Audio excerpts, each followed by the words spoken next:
Saudara dan saudari yang Tuhan cintai, selamat pagi dan selamat bertemu lagi dalam renungan harian dari Paroki Santo Petrus dan Paulus Argapura, edisi hari Senin tanggal 6 Juni 2022 dalam masa biasa yang ke-10.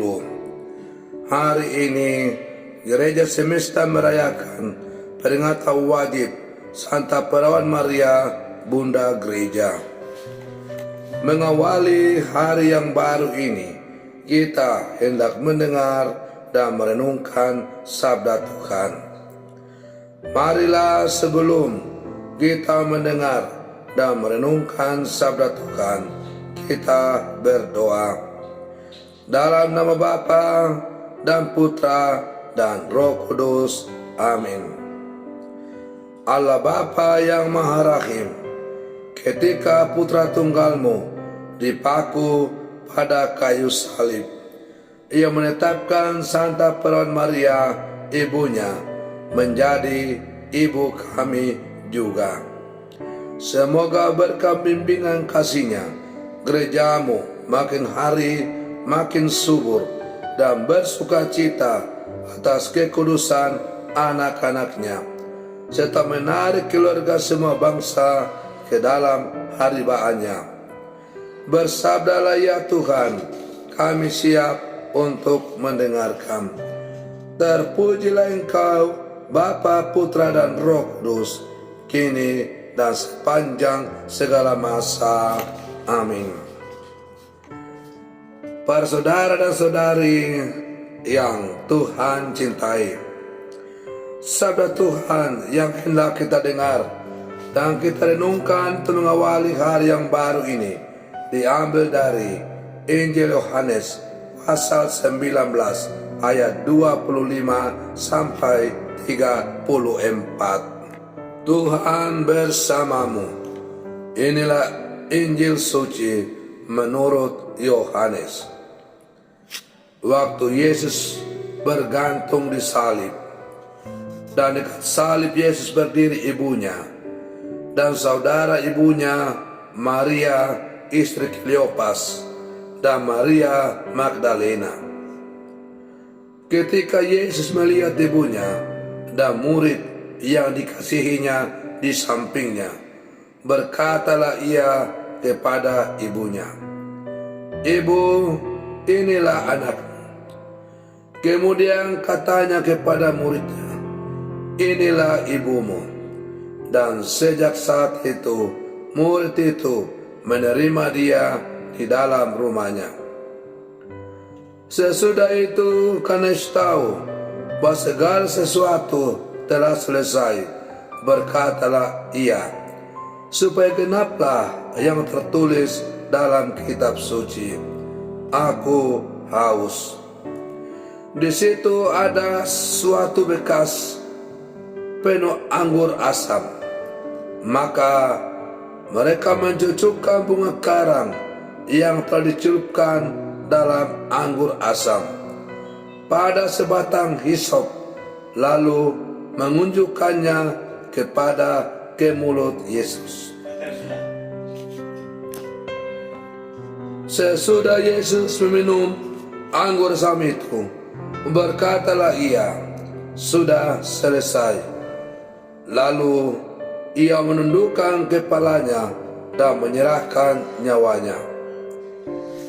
Karena hari itu hari persiapan, dan supaya pada hari Sabat mayat-mayat itu tidak tinggal tergantung pada kayu salib, sebab Sabat itu adalah hari yang besar, maka datanglah orang-orang Yahudi kepada Pilatus dan meminta kepadanya supaya kaki orang-orang itu dipatahkan dan mayat-mayatnya diturunkan. Maka datanglah prajurit-prajurit lalu mematahkan kaki orang pertama dan kaki orang yang lain yang disalibkan bersama-sama dengan Yesus. Tetapi ketika mereka sampai kepada Yesus dan melihat bahwa ia telah mati, mereka tidak mematahkan kakinya. Tetapi seorang dari antara prajurit itu menikam lambungnya dengan tombak, dan segera mengalir keluar darah dan air. Demikianlah sabda Tuhan. Para saudara dan saudari yang Tuhan cintai, saat Yesus disalib, hanya ada beberapa wanita yang berdiri di dekat salibnya. Injil Yohanes mengatakan bahwa Maria, ibu Yesus, juga berdiri di dekat salibnya bersama Maria Magdalena dan Yohanes, murid yang dikasihinya. Pada saat itu, Yesus melakukan sesuatu yang luar biasa, yaitu berkata kepada ibunya, "Ibu, inilah anak." Ia juga berkata kepada Yohanes, "Inilah ibumu." Dengan perkataan itu, Yesus mau berkata kepada ibunya, "Ibu, engkau sengsara, berduka cita, tetapi ada orang yang dapat menghibur engkau, yaitu Yohanes muridku." Yesus menghibur dan menguatkan ibunya. Begitu juga terhadap Yohanes. Penderitaan Yesus tidak menjadi penghalang baginya untuk tetap memperhatikan orang lain. Para saudara dan saudari yang Tuhan cintai, hari ini Gereja Semesta memperingati Santa Maria, Bunda Gereja. Maka kita diajak untuk setia mengikuti Yesus sampai di kayu salib. Iman dan kesetiaannya dari Bunda Maria kiranya menjadi teladan bagi kita dalam mengikuti Yesus.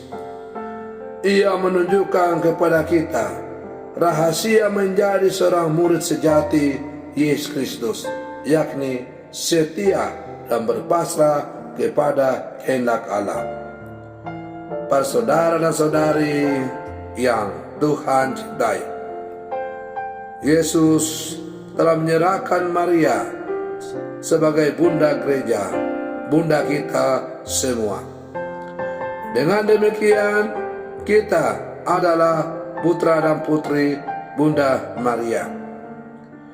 Kalau kita adalah sungguh putra dan putri Bunda Maria, maka itu berarti kita diajak untuk selalu menjadikan contoh teladan hidup Bunda Maria dalam menjalani seluruh kehidupan kita. Sebagai murid-murid Yesus, kita harus selalu menyerahkan seluruh pergumulan hidup kita ke dalam kasih Tuhan, sebagaimana Bunda Maria yang selalu mencari kehendak Allah. Para saudara dan saudari yang Tuhan cintai, marilah sebagai putra putri Maria yang hidup sama sekarang, kita sungguh-sungguh semakin hidup sesuai dengan kehendak Allah. Semoga demikian. Selamat pagi, Tuhan Yesus memberkati.